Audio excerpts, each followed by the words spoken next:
El siguiente mensaje fue predicado en la Iglesia Cristiana, Unánimes en Jesús de Santa Rosa de la Guaray.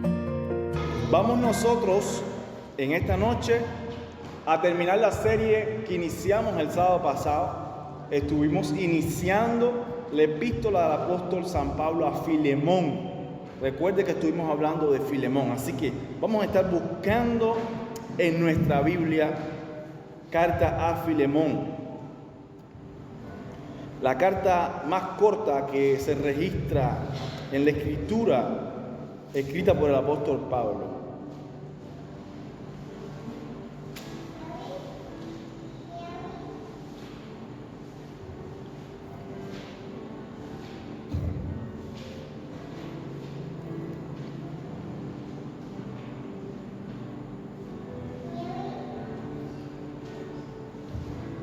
Vamos a estar leyendo Filemón, versos del 8 al 10.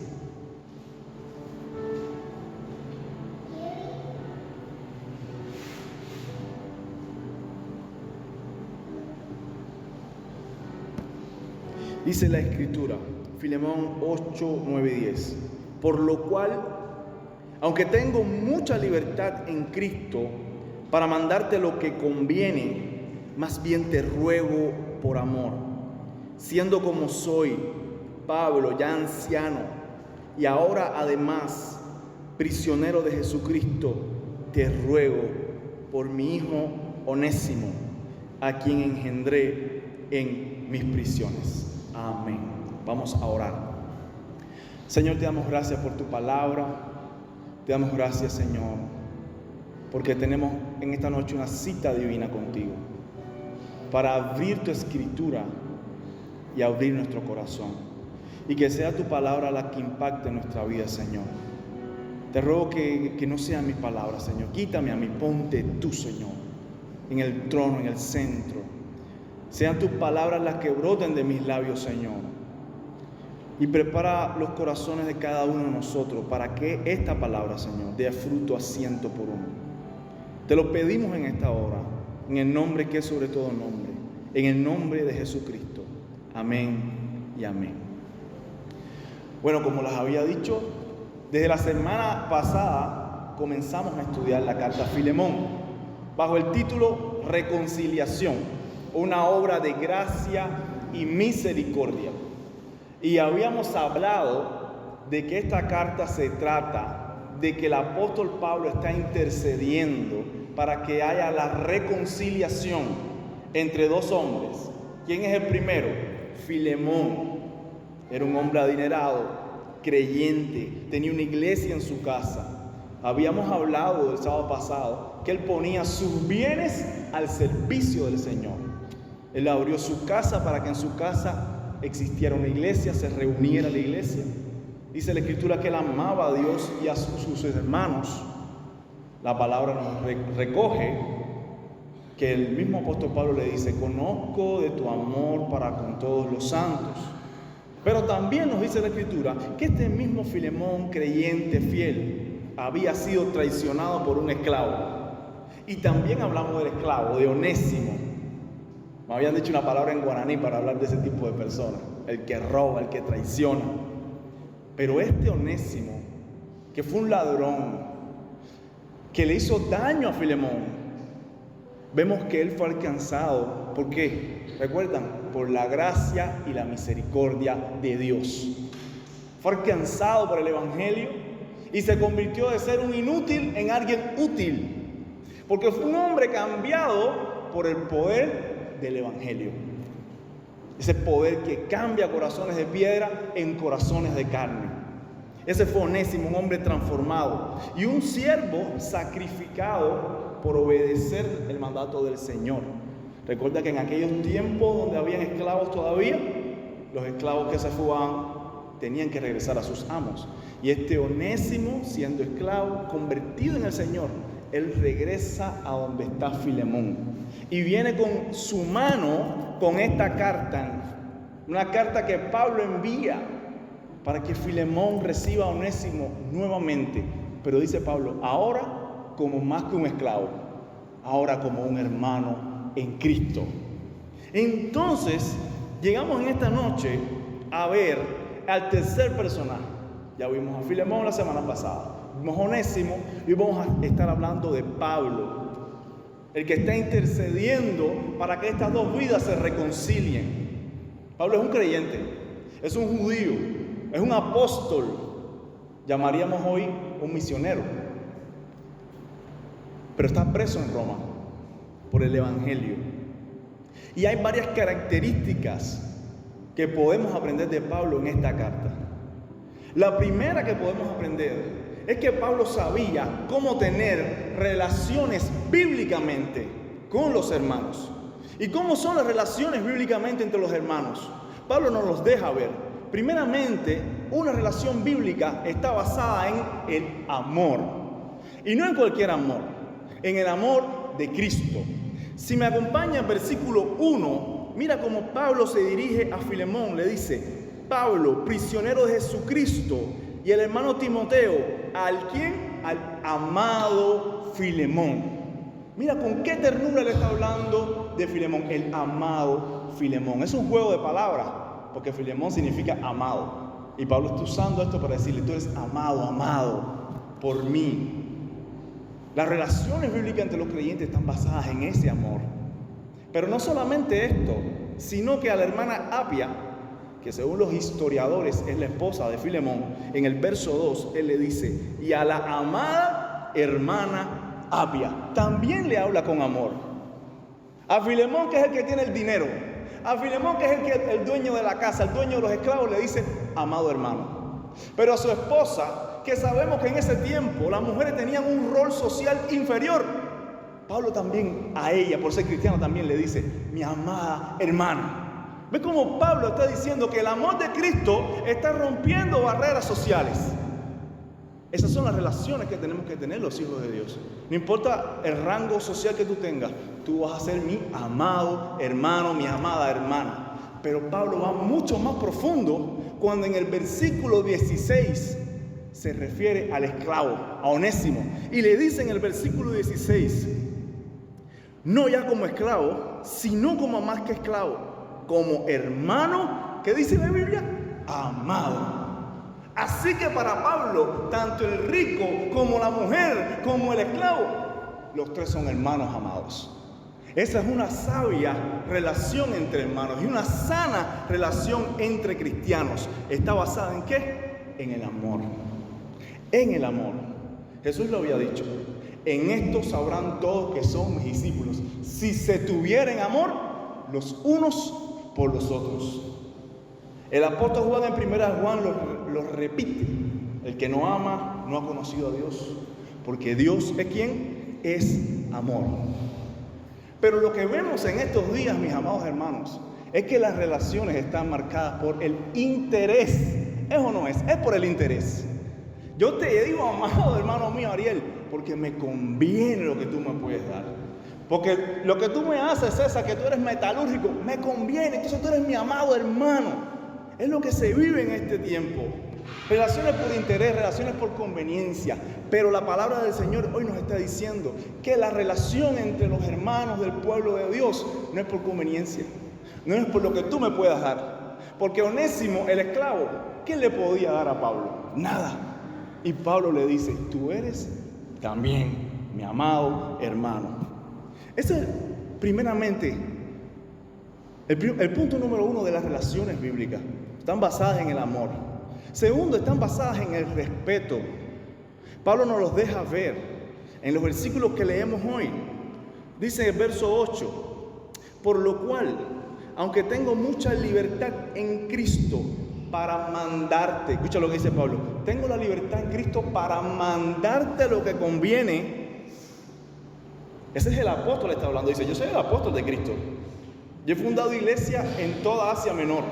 Yo tengo la autoridad y yo tengo la potestad como apóstol para mandarte lo que conviene. Pero dice el verso 9, miren esto que hermoso: más bien te ruego por amor. El apóstol no está exigiendo, el apóstol está rogando. Filemón, yo tengo la autoridad apostólica para mandarte. Recibe a Onésimo, pero no lo hago por imposición. Yo te pido, yo te ruego por amor que tú recibas a este hombre. Esto está rompiendo un poco los estándares de este mundo, de este momento. En muchos lugares donde la fe, los líderes religiosos, tú tienes que hacer esto, hermano, tú tienes que hacer aquello, tú tienes que hacer lo otro. Cuando vemos acá que el apóstol está diciendo, yo te ruego, tú pudieras ayudarme. Néstor, tú pudieras servirme en esta área. Pero tú pudieras ayudarme en este ministerio. Estamos viendo acá un ejemplo de cómo tener relaciones bíblicas entre hermanos. Se basan en el amor, se basan en el respeto y se basan en la oración. Pablo estaba orando por Filemón. En el verso 4 nos dice, doy gracias a mi Dios, haciendo siempre memoria de ti en mis oraciones. Está orando Pablo por Filemón, pero también Pablo necesita oración para él. Mira lo que dice el verso 22. Prepárame también alojamiento, porque espero que por vuestras oraciones, ¿por las oraciones de quién? De los hermanos de esa iglesia. Por vuestras oraciones os seré concedido. Entonces aquí hay otro mito que se está rompiendo. No, el apóstol Pablo no necesita oración. Él sí necesita oración. Él ora por sus hermanos y él pide que por sus oraciones él pueda lograr su objetivo. Porque, hermanos, nos necesitamos los unos a los otros. Esas son las relaciones sabias en la iglesia, las relaciones bíblicas. Yo necesito su oración y yo también quiero orar por usted.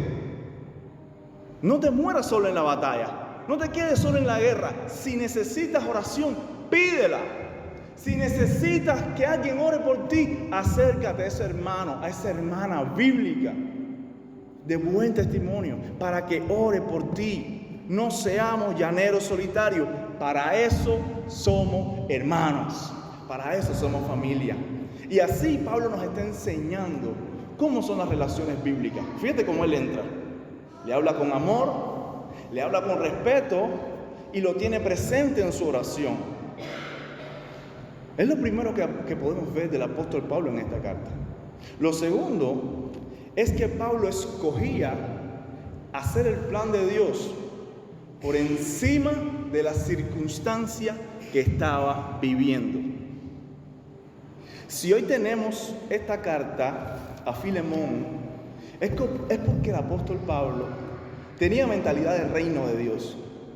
Y él, a pesar de la circunstancia en la que estaba viviendo, él escogió hacer el plan de Dios. Lo primero que vemos en esta carta son las circunstancias en que Pablo estaba. La segunda palabra dice Pablo. Esa es la primera. La segunda es prisionero de Jesucristo. Pablo estaba preso. ¿Quién tiene la fuerza, el ánimo para, estando preso, estar escribiendo cartas, animando a otros hermanos? Y aquí estamos entendiendo la mente de Pablo, cómo él escoge hacer el plan de Dios, a pesar de las circunstancias que está viviendo. Cuando vemos el verso 9, dice, más bien te ruego por amor, siendo como soy, Pablo ya anciano. El hombre estaba preso, hermano. El hombre estaba anciano, hermano. Por el libro de los Hechos sabemos que también tenía una afectación de su visión. Y en el libro de los Hechos sabemos también que fue golpeado, que fue flagelado. ¿Quién preso, golpeado, anciano, flagelado, tiene fuerza para decirle Onésimo, Onésimo, ven que te voy a discipular? Y llévale esta carta al hermano Filemón. Yo no tengo cerebro para eso en ese momento. Pero Pablo nos está dando una perspectiva de la vida diferente. ¿Cuál es? Que a pesar de las circunstancias no nos desenfoquemos y sigamos el plan de Dios y el propósito de Dios para nuestras vidas. ¿No vemos a Pablo amargado? No, Filemón, te mando esta carta desde la prisión porque tú sabes todo lo que estoy pasando y ahí la amargura se le sale ahí. La pluma lo único que brota es amargura. No. Pablo dice, soy prisionero de Jesucristo. Y eso nos da mucha luz. Él no dice, soy prisionero de los romanos, no, ni soy prisionero de los judíos. Él dice, soy prisionero de Jesucristo. Porque yo sé que aunque yo esté preso de aquí, va a ser para la gloria de Cristo. Aunque yo esté preso de aquí, algo va a hacer el Señor en esta prisión. Llegó Onésimo, a Onésimo le predico, le envío cartas a los Corintios, le envío cartas a los Efesios, le envío las cartas a Timoteo, las más grandes cartas, Romanos. salieron de la prisión. Lo que nos confronta a nosotros y nos hace pensar, ¿y cómo estamos respondiendo nosotros cuando las circunstancias son difíciles? Cuando no todo es color de rosa. Nos estamos amargando, estamos regañando a Dios. O estamos diciendo, estoy aquí pasando este problema, pero a mi lado sé que está Jesucristo. Algún propósito Él tiene, algún plan Él tiene. No me voy a amargar, no me voy a tirar a menos, sino que voy a alabar y bendecir su nombre. El apóstol Pablo lo aprendió en la prisión. Fíjate cómo él nos dice en Filipenses 4, del 11 al 13. Aprendió a vivir con gozo cualquiera que sea su situación. No lo digo porque tenga escasez, pues he aprendido a contentarme cualquiera que sea mi situación. Sé vivir humildemente y sé tener en abundancia. En todo y por todo estoy enseñado, así para estar saciado como para tener hambre, así para tener abundancia como para tener necesidad. Todo lo puedo en Cristo que me fortalece. Si viene la abundancia, yo no me voy a desenfocar. Todo lo puedo en Cristo que me fortalece. Pero si viene la escasez, tampoco me voy a amargar, porque todo en Cristo lo puedo. Él me fortalece. Pablo escogió las personas antes que las circunstancias. Él dijo, aquí llegó Onésimo a la prisión. Los historiadores dicen que Pablo estaba en una prisión domiciliaria. En otro momento estuvo en una cárcel, la Mamertina. Pero, hermano, al que se le pusiera al lado, Pablo no perdía la oportunidad de predicar. Si le ponían soldados romanos, él le predicaba. Si lo mandaban para otro lado, él le predicaba. Si venía un terremoto, él predicaba. Él no se amargaba. Y gracias a esto, hoy tenemos muchas cartas del Nuevo Testamento. Entonces esto a nosotros nos lleva a pensar en dos preguntas. Número uno, ¿impiden las circunstancias ver la visión que Dios nos dio? ¿Cuál es la visión de Dios, de Pablo? ¿Era el evangelista quién? A los gentiles. Él estaba buscando la oportunidad. Cuando llegan las circunstancias a nuestra vida que se ponen difíciles, ¿entorpecen el llamado de Dios a tu vida o continúas enfocado? Y la segunda pregunta para reflexionar es, ¿has perdido la oportunidad de hablar de Dios a alguien por las circunstancias que estás viviendo? Porque a veces estamos así, tan atormentados, tan atolondrados, que no nos damos cuenta que esa persona que está al lado de nosotros necesita escuchar el mensaje del Evangelio. Las circunstancias son difíciles muchas veces. En una ocasión estaba el profeta Eliseo y Dios le decía al profeta Eliseo todos los planes del rey de Siria. Cuando el rey de Siria mandaba sus tropas a un pueblo, Eliseo le decía al rey de Israel, vete de ese pueblo, ve para otro lado. Y así estaba el rey de Siria en jaque. El rey de Siria dice, aquí hay alguien que está espiándonos, porque siempre el rey de Israel sabe lo que vamos a hacer. Sus hombres le dijeron, no, es que en Israel hay un profeta que siempre descubre todos tus planes. Dios le habla, dice, ¿a quién tenemos que atrapar entonces? Al profeta. Y el rey de Siria manda una tropa a rodear toda la casa y el pueblo donde está Eliseo. Cuando el criado de Eliseo se levanta, y abre así la puerta por la mañana, así con su vaso de tereré, así, no es mate, por la mañana es mate. Ve tantos carros y tantas personas con armas que viene corriendo y le dice a Eliseo, Señor mío, hasta aquí llegamos, el campo está lleno de hombres de guerra. Y Eliseo le dice, no temas, porque más son los que están con nosotros que los que están contra nosotros. Y Eliseo oró por su siervo, y el siervo dice que Dios le abrió los ojos y pudo ver ejército de Dios que iban a defender al profeta y a su siervo. Así pasa muchas veces en nuestras circunstancias. Todo lo que vemos es lo malo, todo lo que vemos es problema, todo lo que vemos que trae una prisión. Pero cuando abrimos los ojos espirituales nos damos cuenta que más son los que están con nosotros que los que están con el enemigo. ¿Tú me entiendes entonces? Entonces Pablo entendió esto. Y Pablo, en medio de la prisión, en medio del sufrimiento, ahí estaba, ayudando a Onésimo y escribiendo una carta a Filemón. Porque Pablo, número 3, era un reconciliador, un mediador. Él aprendió que los creyentes, amados hermanos, tenemos que reconciliar a los hermanos del cuerpo de Cristo. No estamos aquí para buscar división.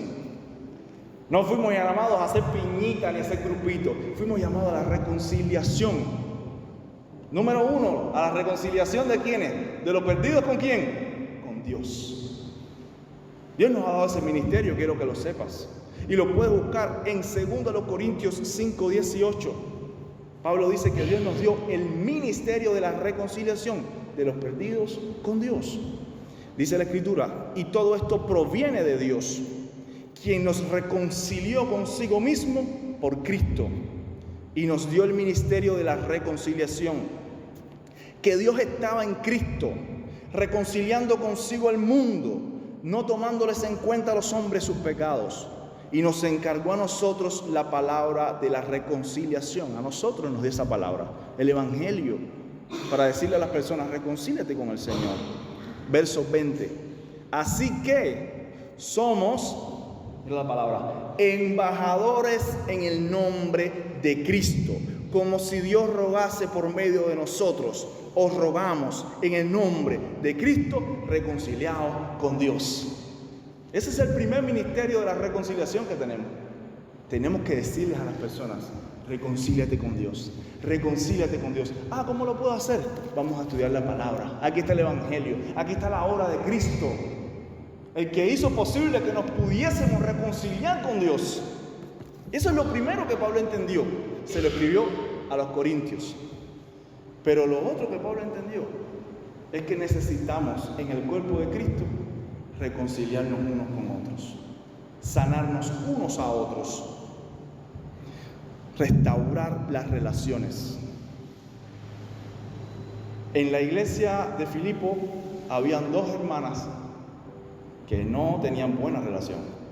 Y cuando Pablo escribe a Filipenses en el capítulo 4, verso 2, le dice de esta manera: ahora les ruego a Evodia y a Síntique, dado que pertenecen al Señor, que arreglen su desacuerdo.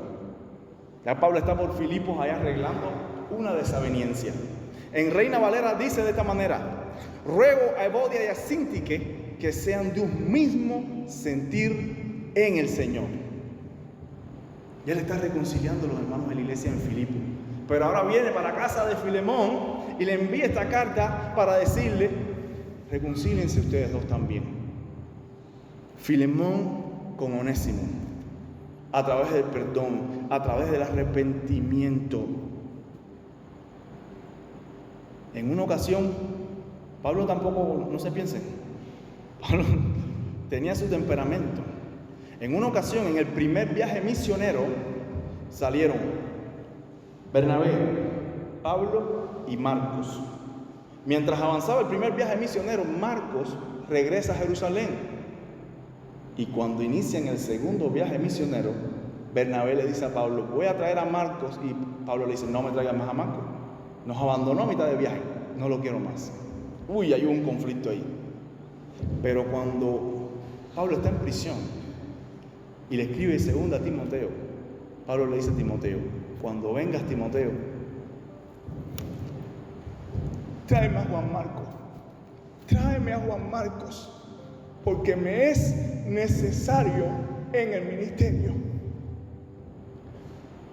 Pablo conocía que él había cometido un error ahí al exponerse tan furiosamente con Juan Marcos. Es verdad que Marcos necesitaba corrección porque abandonó el equipo misionero, pero en 2 Timoteo está diciéndole: necesito que regrese Juan Marcos. Pablo conocía que en el cuerpo de Cristo hace falta, ¿sabes qué? La reconciliación, porque somos un cuerpo en Cristo. ¿Qué hace falta para que se reconcilien 2 hermanos en el cuerpo de Cristo? Primeramente hay que cambiar, hermano. El Evangelio nos tiene que cambiar. La palabra reconciliar significa cambiar. Es la misma palabra que en aquellos tiempos se usaba para cambiar dinero. Cuando tú quieres cambiar reales por guaraní, esa palabra era reconciliar. Lo que nos dice a nosotros, que es necesario que haya un cambio para que podamos ser verdaderamente hermanos en Cristo. Ese cambio es el Evangelio, que cambia corazones de piedra en corazones de carne. Dice la Escritura que Onésimo, esa palabra Onésimo, significa útil. Y Pablo, cuando escribe esta carta, le dice a Filemón: Onésimo, que en otro tiempo te fue inútil, es un juego de palabras, dice, ahora a ti y a mí nos es útil. O sea que en el corazón de Onésimo hubo un cambio de inútil a útil. Reconciliación hay que cambiar, hermano. Y para reconciliación hay que restituir el daño. Porque cuando hacemos daño tenemos que restituirlo. Tenemos que restituirlo. No podemos decir, no pasó nada. No, hay que restituir el daño. Y mira lo que dice el apóstol Pablo en Filemón 18 y 19.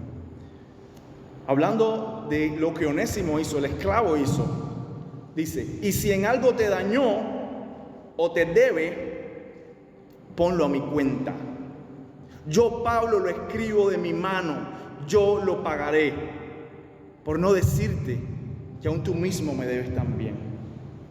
Dice Pablo, para que haya esta reconciliación, alguien tiene que pagarlo. Con Onésimo se robó. Alguien tiene que suplir lo que Onésimo dañó. Dice Pablo, yo voy a asumir eso. Lo que cueste yo lo voy a asumir. Y esto es una ilustración de hombres que nos hablan de la redención de Cristo. De la redención de Cristo. Porque cuando estemos en el tribunal, tenemos una deuda de pecado, hermano. ¿Y sabe quién va a ser nuestro defensor? Jesús. El cual va a decir, toda su deuda de pecado, yo la pagué en la cruz. Está saldada, está cobrada, está librada, está terminada. Está a mi cuenta. Y gracias a eso, tenemos reconciliación nosotros con Dios. Ya bien lo dice la Escritura en Efesios. En aquel tiempo estabais sin Cristo, alejados de la ciudadanía de Israel, ajenos de los pactos de la promesa, sin esperanza y sin Dios en el mundo. Pero ahora en Cristo Jesús, vosotros que en otro tiempo estabas lejos, habéis sido hechos cercanos por la sangre de Cristo. ¿Quién fue el que pagó? Como Pablo quería pagar a Filemón, Cristo pagó con su sangre, para que ya no estemos lejos de Dios, sino que seamos, ¿qué? Reconciliados con Dios. Él pagó con su sangre, Él pagó con su vida, Él se puso como sustituto por nosotros y por nuestros pecados. Y ahora tenemos acceso al trono de la gracia. Eso nos lleva a nosotros a pensar en algo. ¿Estamos reconciliados con Dios? Eso primeramente. Este libro, esta carta de Pablo a Filemón nos ayuda a meditar si hemos sido reconciliados con Dios. Si no hemos sido reconciliados con Dios, si hay alguien aquí esta noche que no ha sido reconciliado con Dios, yo quiero decirte, Jesús es el camino, la verdad y la vida, y nadie viene al Padre sino por Él. Él ha pagado la deuda para que podamos regresar a la casa del Padre. Pero tiene una doble implicación esta carta, y la otra implicación es si tenemos algún conflicto, desaveniencia entre nosotros o entre nosotros y otros, necesitamos reconciliarnos también. En cuanto dependa de nosotros, que estemos en paz con todos los hombres, dice la Escritura. Así que esta carta de Filemón, tan pequeña, pero tan profunda, tan sencilla que se lee en unos minutos, pero encierra una gran verdad. Lo necesario que es para nuestra vida la reconciliación, que es una obra de gracia, porque hay que llenarlo con gracia, y misericordia, necesario cada día. Así que es mi exhortación esta noche, que meditemos en esta palabra. Si hay alguna desaveniencia, si hay alguna dificultad, vamos a reconciliarnos, porque es lo que el Señor nos está hablando a través de Filemón. Vamos a ponernos en pie en esta noche y vamos a orar. Vamos a pedirle al Señor que nos dé su fuerza. Dice la Escritura que Dios es el que pone en nosotros tanto el querer como el hacer. Padre, te damos gracias en esta hora, Señor. Tú nos has hablado a través de tu palabra. Desde el sábado pasado, Señor, has preparado nuestro corazón para poder entender, Señor, para poder saber que tú eres el Dios de la reconciliación, que tú no estuviste inerte, lejano, sino que tuviste nuestra condición, y siendo aún pecadores, Cristo murió con nosotros para reconciliarnos contigo, Señor. Ahora tú nos has dado ejemplos, Señor, para como tú hiciste, nosotros debemos hacer también. Ayúdanos también nosotros a ser pacificadores. Y si hay algún problema, hay alguna división entre los hermanos, Señor, no permita, Señor, que seamos los que echamos leña al fuego. No permita de lo que seamos los que echemos combustible, Señor, para que haya más división, sino que ponga en nosotros este carácter del apóstol Pablo, esta virtud, Señor, de poder ser un agente de unión, un agente de reconciliación, Señor. Donde haya división, poder hablar una palabra de restauración. Donde haya, Señor, una familia quebrada, que podamos traerle, Señor, una palabra de unión, como mismo Pablo está haciendo entre Onésimo y Filemón, Señor. Ayúdanos a ser hombres y mujeres que siempre traigan una palabra de vida, una palabra de bendición, Padre amado. Y si es nuestro caso, si somos nosotros, Señor, los que necesitamos ir a alguien, Señor, hablarle, abrir nuestro corazón, si hemos fallado, Señor, o si nos han fallado, Señor, ayúdanos también, Señor. Tú pones tanto el querer como el hacer para poder restaurar las relaciones, Señor, porque somos un cuerpo en Cristo, Señor. Todos somos necesarios, todos somos tus hijos, Señor. Somos hermanos, hijos del mismo Padre, Señor. Ayúdanos, Padre, que no avance más el reloj, que no avancen más las horas. Tal vez tenemos que hacerlo a través de un mensaje de texto, tal vez podemos hacerlo físicamente, Señor. Tal vez hay un precio que pagar, hay algo que restituir, Señor. Pon eso en nosotros, Señor, para que podamos llevarlo a cabo. Te lo pedimos en esta hora, Señor, en el nombre que es sobre todo nombre, en el nombre de Cristo Jesús. Amén y amén. Estamos despedidos y bendecidos en esta noche, mi hermano. El deseo de mi corazón. Gracias por escuchar esta enseñanza. Si vos querés aprender más de la palabra de Dios, puedes visitarnos. Nos encontramos en el barrio Estela Maris, Santa Rosa de la Guaray. Acá te esperamos. Bendiciones.